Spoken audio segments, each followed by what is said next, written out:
have been debating for quite some time on how to start a tarot video.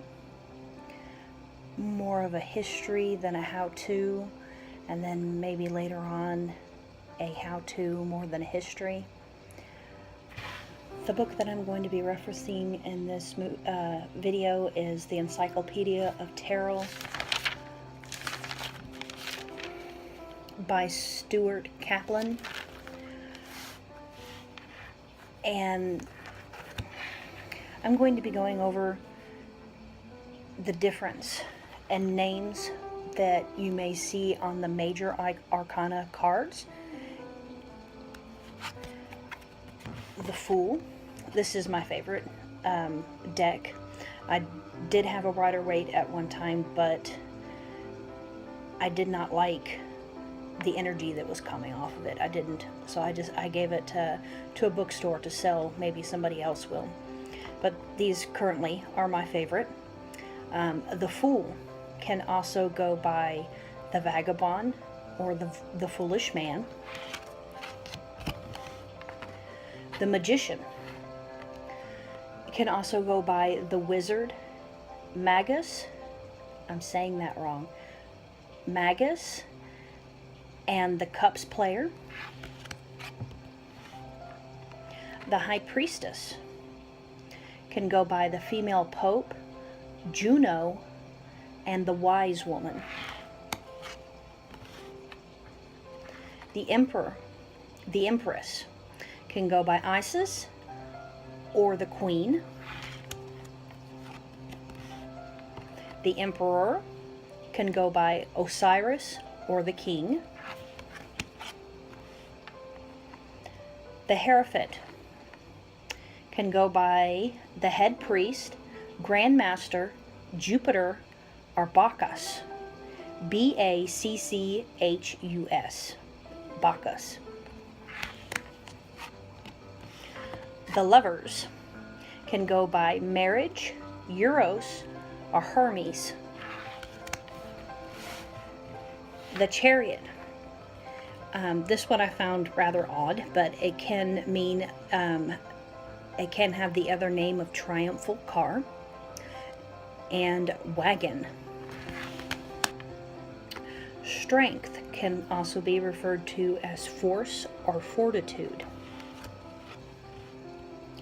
The Hermit can be referred to Father Time, the Hunchback, the Aged Man, or the Sage. The Wheel of Fortune can also be referred to as Fate, Chance, or Rota, R-O-T-A. Justice can also be referred to as the Scales.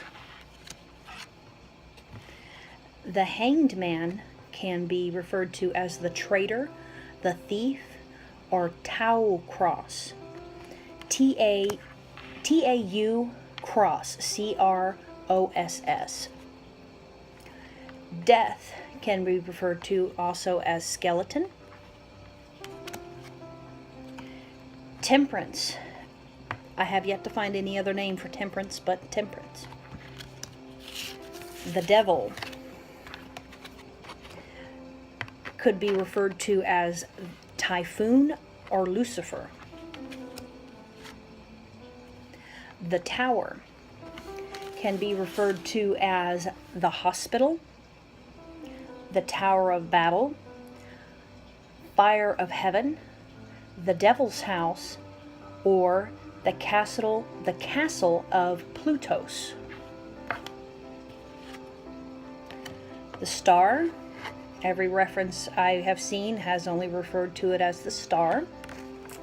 Same goes with the Moon and the Sun.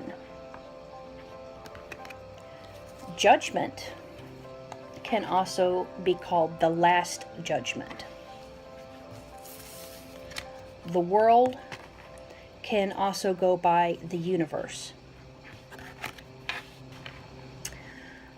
the minor arcana cards, you have the swords, the staves, the cups, the coins. Swords I have not found any other name for. Staves can be wands or scepters. Cups can be chalices or goblets. Pinnacles can be circles, money, or coin. Excuse me. Stuart Kaplan, the author of the book that I am referencing in most of this, he said that no one is for certain if the 22 major arcana cards came with or without the minor ones in the beginning. But there is theory that it was only the 22 major arcana cards in the beginning. If you have a regular playing deck of cards with spades, clubs, hearts, diamonds, the spades can represent swords, the clubs can represent wands, the hearts can represent cups, the diamonds can represent pinnacles. Something that I found very interesting, that I think if you are very into tarot you should look up, is a theory by P.D. Ouspensky. The letter P, the letter D, Ouspensky, Ouspensky. He made a theory about the divine, man, and universe. It is very interesting if you feel the need to looking it up. The reason why I like making videos like these, or talking about differences and not just reading, is because every different idea that you see, or any different way of viewing it in a different culture, gives you much more of an insight into how the cards work, or how you can view the cards yourself. The earliest written record, this is actually written down on,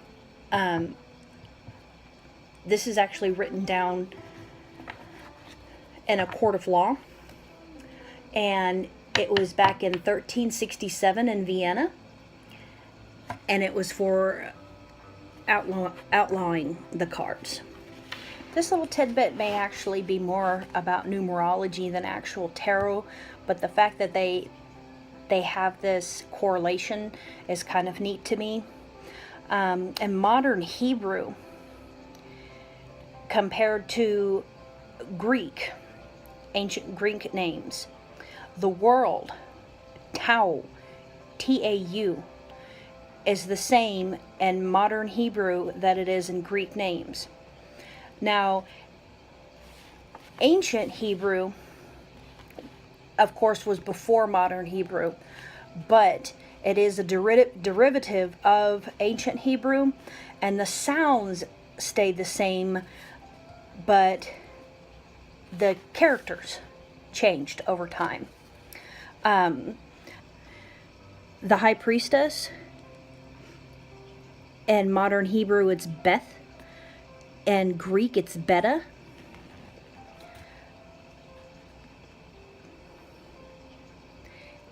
The hermit in modern Hebrew is Teth, T-E-T-H. Greek, Theta. Now remember, Hebrew is a lot older than Greek. Like I said, if you want to look into more of this correlation, I found it very interesting. Again, it may be more numerology than you may be interested in. I debated on for some time if I was going to go over all of this. I decided not to, just because it gets a little more in depth than I was willing to do on this video. It is called the Tree of Life. The 10 Sephiroth are connected by the 22 Paths as represented by the 22 major arcana cards. This is actually something that I found very cool. There are 3 pillars: pillar of judgment, pillar of mildness, pillar of mercy. That's on the top, and on the bottom it's feminine of the pillar of judgment. On the pillar of mildness, it's equilibrium, unity. Pillar of mercy is masculine, positive, active. So again, this is something that I do think it would be great if you could look up on your own to look into. And something like this shouldn't be too hard to find on Google. It's called the Tree of Life.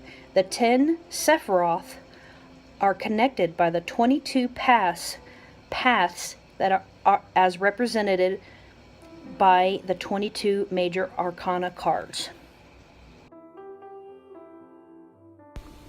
I know these videos are a little rough around the edges. Give me some time. They will get better. Please like and subscribe if you would like more on tarot.